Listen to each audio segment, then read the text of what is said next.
long story short, we're doing te form today. Te form's very important. So I split it into 2 lessons. So we're doing this as part 1 and part 2 will be in 2 weeks. Casual form and te form are very similar. Just as a little quick review, we're going to run through this real quick and we're going to run through it together. Give me feedback if you have any questions, concerns, comments, whatever. Let's start with number 1. I wake up at 6 every day. Mainichi, rokuji ni, blank. The verb that we're using is in parentheses and we have to conjugate it based on the sentence into past tense. Or ta form, casual form, whatever.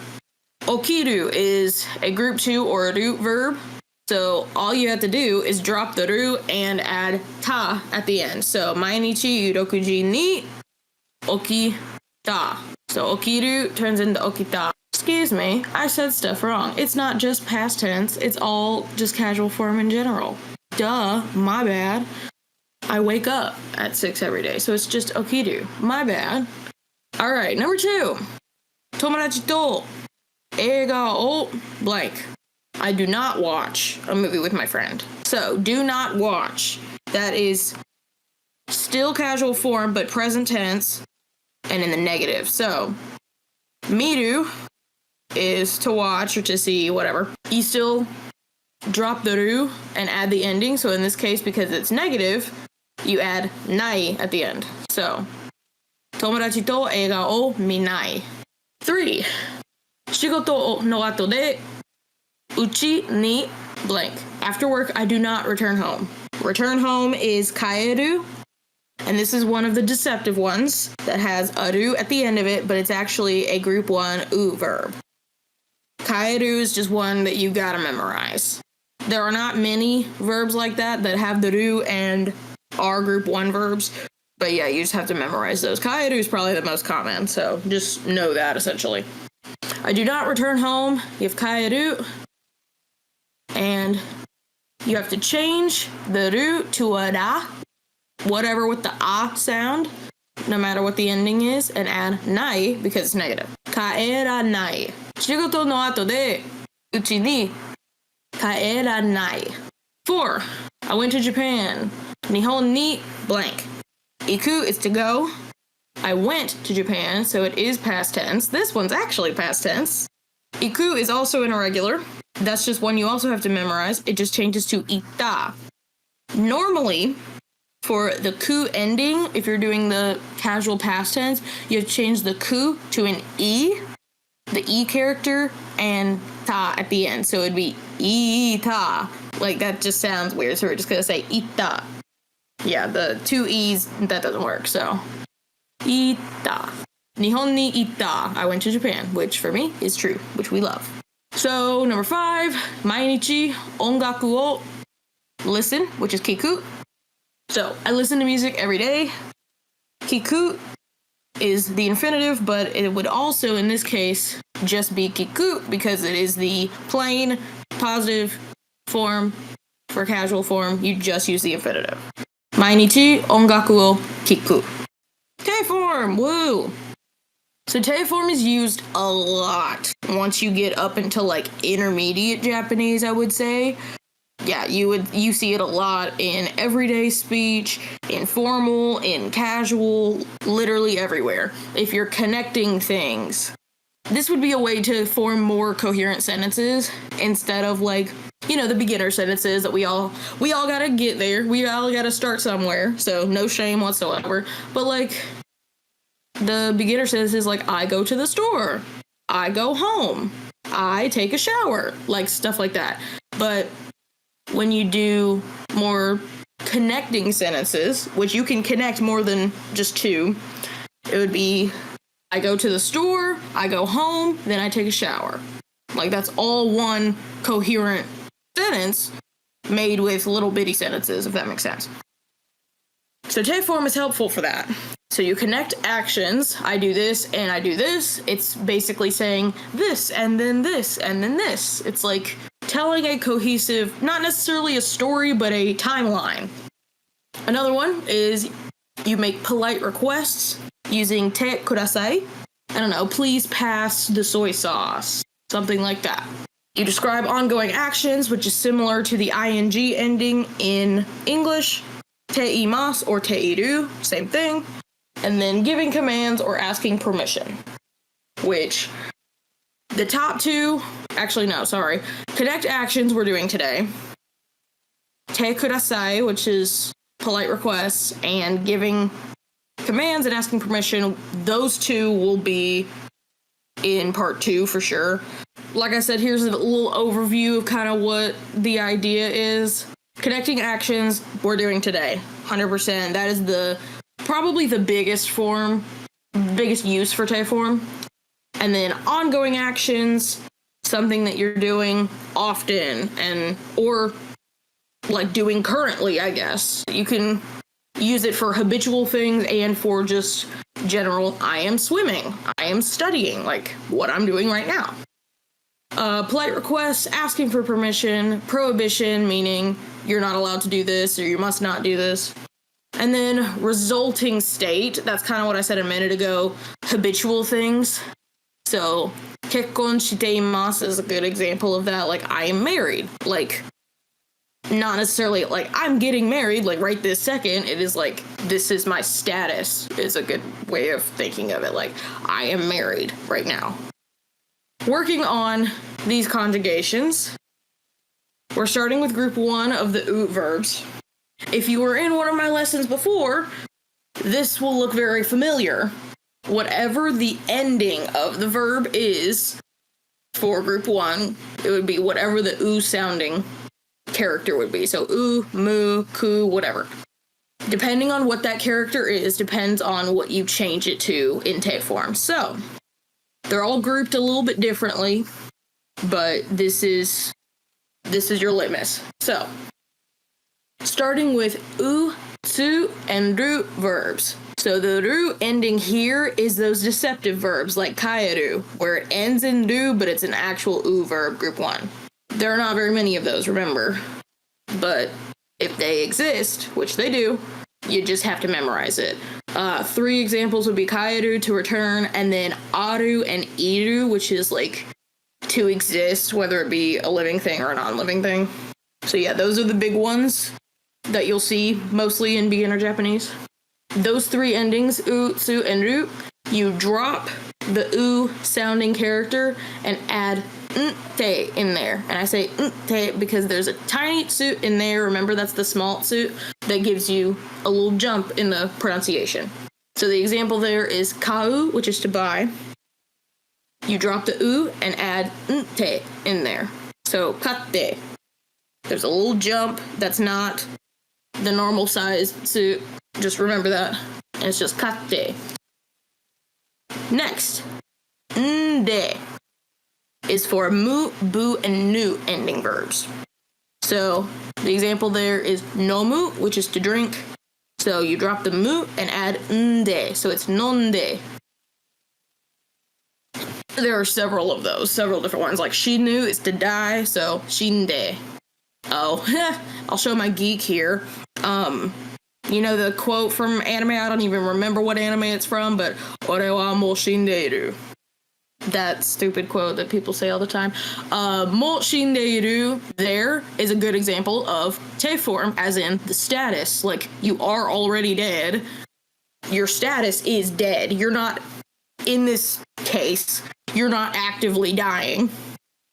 Or you're not about to die. You are dead. That is your status. But technically it would be the same if you are actively dying. Shindeiru, I am dying.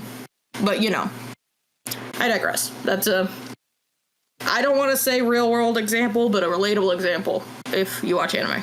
Anyways, next. For ku ending verbs, it's ite. So, kaku, drop the ku and add kaite. Kaite. And then this one is very similar, but it's easy to remember because it's kind of a similar rule. For gu is ide. Oyogu, drop the gu, and it turns to oyoide. It's very similar to the above one, but like, just think of it like, oh, you're adding the lines for ku to turn into gu, so you have to do the same thing, te to turn into de. if that helps you at all. It helps me. I don't know about you. And then last, shite is for the su ending verbs. Hanasu. Drop the su and add shite. Hanashite. Those are some examples. And then, like I always try to do, the paragraphs may work for some people. Charts work for other people. Color coding may work for you. It may not. So these will be posted. Use whatever reference works best for you. I still like to include charts just because that's how my brain works too. So everything's the same. It's all based on the ending. Like ku turns into ite, gu, ide, mu, bu, nu, all of that. It's all in the exact same groups that I had before. So it's the same thing either way, whichever one that you like to reference. Another example in there, if you look at the ru column, hashiru is to run. That's another one that's deceptive. Because normally you can kind of tell, like, some people call it iru and eru verbs as group 2 for just the ru verbs. Like, if it has iru or eru at the end, it's almost always just a ru verb. But if it has, like, aru or oru, it's a group 1. But this is another deceptive one, hashiru, iru in there, but it's actually group 1. So you drop the ru, add te in there. So, hanashite. It's very different than the before one, because this is shi with a little su in there, te, shite, as opposed to just shite, like it was in hanasu. Group 2. Group 2 is easy. We love group 2. Group 2 is pretty easy for basically every conjugation. I can't really think of one that makes my head explode. You just drop the ru and add te at the end. So taberu goes to tabete, miru, mite, okiru, okite. Pretty simple, pretty straightforward. Group 3 irregulars. In things like this, like the past casual and te form like that, it really just kind of depends. Iku gets looped in with these irregulars. Suru and kuru will always be irregulars no matter what. Iku, you just kind of gotta watch it. And it kind of makes sense when you think about it. So like, suru, kuru, those are very straightforward. Suru is shite, kuru is kite. That you just have to memorize. Iku, you can kind of gauge it and use your brain and say, okay, when you change it normally, it goes to iku, so the ku, you drop the ku and add ite at the end, so you have ite. It's not, it doesn't sound right, just ite, if you would write it also. So like, change the second e to a little small suit for the jump, and it's just ite. And I say same as past casual form because that's how it was before for ita for past casual. Here it's just ite instead. It's exactly the same. It's pretty much the same no matter what in all of these, where if you think of past casual form, like for suru, for example, it's shita. You just change the ta to te. That's really it. I can't think of any situation where that won't be correct. Another chart of everything, not just the u-verbs in that case. The u-verbs are probably the hardest part, just to remember what ending goes with what te form. I've got several options here. If you need a different chart, I got you. I got charts galore. Yeah, exact same premise here. U-verbs, easy. Irregulars, easy. U-verbs, you really just kind of have to watch. And then, of course, you see the u-verb exception in here, which is iku, which we talked about. Because we're going to practice changing these verbs into te form. So, I'll do the first one with you and then take a minute to do the other 4. Yomu is to read. It has the mu ending. That group there is mu, bu, and nu. So you have to change it to nde.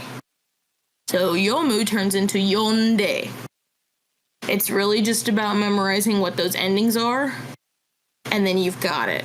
It's really not that bad once you have it memorized. It will take time to memorize it, but throw that in with your flashcards, whatever you guys use, Anki, Quizlet, whatever. So number 2, taberu. That's a do verb. That one's one of the ones that is pretty straightforward. You drop the ru and add te at the end. Tabete. Tetsudau means to help. The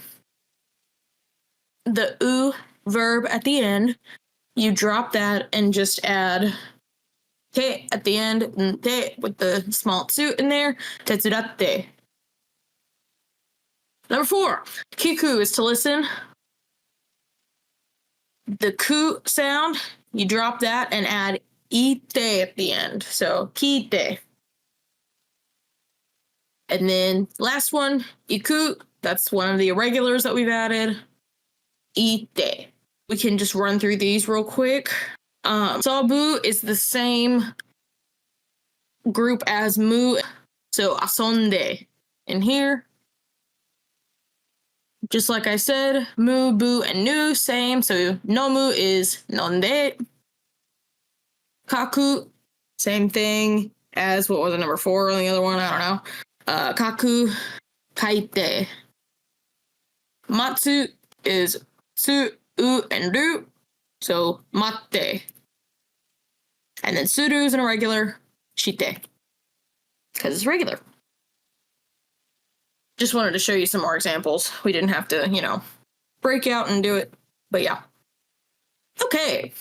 Connecting verbs. Like I said before, this is just kind of making more complex sentences, telling actions in a specific order, telling a story. You can use that for storytelling. But yeah, right now we're just working on, I guess, expanding our vocabulary a little bit instead of breaking up these different sentences. Like, in the first example, I read a book and slept. So, hon o yonda, and then nemashita. Like, those are correct as simple sentences on their own, but it just sounds better. Say, yeah, I read a book and then I slept, like in that order, like painting more of a picture of like I was in bed and I read my book and then I fell asleep, like that kind of stuff.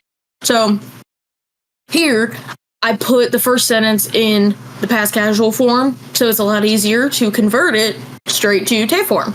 So, hon o yonda turns into hon o yonde. You can just change da to de. And then add a little comma and nemashita. You just added those two together. It's fairly straightforward when you think about it. That first verb changes to te form. And then the second one ends the sentence. So make sure you have actual past tense on there, whether it be mashita or just ta. It would be the exact same if you said neta instead of nemashita. Same thing. 2 more examples on there. I ate a meal and watched TV. Gohan o tabeta, terebi o mimashita. Same thing. You just put it in that order that you're wanting.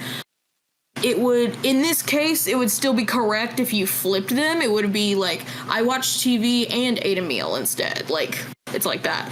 But just my advice to you, when you're saying, like, I slept, make sure that one's at the end. Because, like, I slept, and then I read a book. Well, what'd you do after that? Like, did you go back to sleep? Did you get up for the day? Like, what?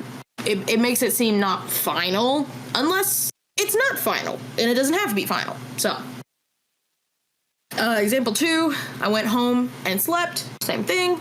Uchi ni kaette nemashita. So, kaeru, again, deceptive. It is a group 1 verb, so you have to put kaetta with the little jump.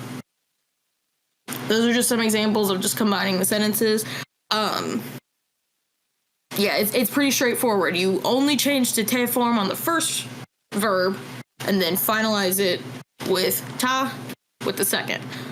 But if you're telling a story of 3 things, it would be like, I ate a meal, watched TV, then I slept. Like 3 things. You would change the first 2 to te form, and then finalize it with ta at the end. So, I ate a meal, watched TV, and slept would be gohan o tabeta, テレビを見た、寝ました。So, ご飯を食べて I think I said た my bad ご飯を食べてテレビを見て寝ました there we go sorry I think I said た my bad so yeah change the te form in the first one or first two verbs and then finalize it at the end. Ongoing actions, I am doing this ing form whatever using te iru. You conjugate it exactly the same for te form, but add iru at the end. So if you're saying, I am talking, which I am talking. Hanashite iru. Hanashite iru.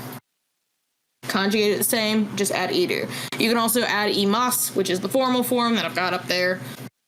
Just like the grammar point itself is like teiru, or you can also see teimas also, but whatever. Okay, examples. I am studying now. Ima benkyou shite imasu. Benkyou shite imasu. Benkyou suru. Those are the like combination verbs with suru, the suru verbs that you conjugate exactly the same as suru itself as an irregular. So, benkyou suru is benkyou shite, and then add imasu at the end. Same thing if you added iru. So, ima benkyou shite imasu. Next, 彼はテレビを見ています. He's watching TV. 見る is a root verb. Change it to 見て and then add います. 見ています. テレビを見ています. Last one, 音楽を聴いています. I'm listening to music. So, 聞く is to listen. Drop the ku, add いて and then add います at the end. 聞いています. And you don't have to over-exaggerate the kite part, because I know it is a double vowel. You don't have to over-exaggerate it. Don't stress about it. Just let it come naturally. Because, like, if you just say, kiteimasu, I mean, that's to come. Like, I'm coming, I'm on my way, or whatever. But, yeah, kiteimasu. Just kind of put a little bit more emphasis on the kiteimasu. But then also, context is important too in Japanese. So if you're saying, ongaku wo kiteimasu, like, you just say kiteimasu versus, I don't know, just as an example, it wouldn't make sense if you did ongaku wo kiteimasu. Like, I'm coming to music. That doesn't make sense. So yeah, context is important. So if you screw that up, but if you said ongaku wo kiteimasu, like, I mean, we'll get it. We'll get what you're saying. Running a little bit of practice. Like before, I'll do the first one, and then you guys do the next one. So, it's just putting in your brain in context of, okay, we're going to be adding another sentence after this. So, the verb in parentheses, conjugate it to te form, and just kind of think, I'm not going to throw like too much at you just to make it a little easier. Kind of think that there's another sentence coming on. So, like, for example, number one, I ate ramen and blah, blah, blah. So, ramen o taberu. So, it's taberu. You change it to tabete. So, ramen o tabete. And then your brain's like, okay, what happens after that? It's kind of like training your brain to think, okay, I ate ramen and what? What did you do? Like, but thinking of it in Japanese. So, like, ramen o tabete uchi ni Kairimashita. I ate ramen and went home. Ramen o tabete uchi ni kairimashita. For example. So, tabete is the first one. Alright, I help my mom and do something else. So, okasan o tetsudau. The u at the end. Change that to ta with the little small tsu in there. Okasan o tetsuratta. Tetsuratte, my bad. I keep saying ta, my bad. Tetsuratte. Alright. I asked the teacher and did something else. Sensei ni kiku. Kite. Drop the ku, add ite. I went to Tokyo and did what? Tokyo ni iku. That's an irregular in this case, so ite. Yay! And I'm gonna make up some sentences just to give you guys examples. I helped my mom. Yeah, I helped my mom and I did the laundry. お母さんを手伝って洗濯しました。洗濯する is to do laundry. 洗濯しました。I asked the teacher and did my homework. I don't know. 先生に聞いて宿題をしました。宿題 is homework and します is to do. I went to Tokyo and met my best friend. We'll do that. 東京に行って親友と会いました。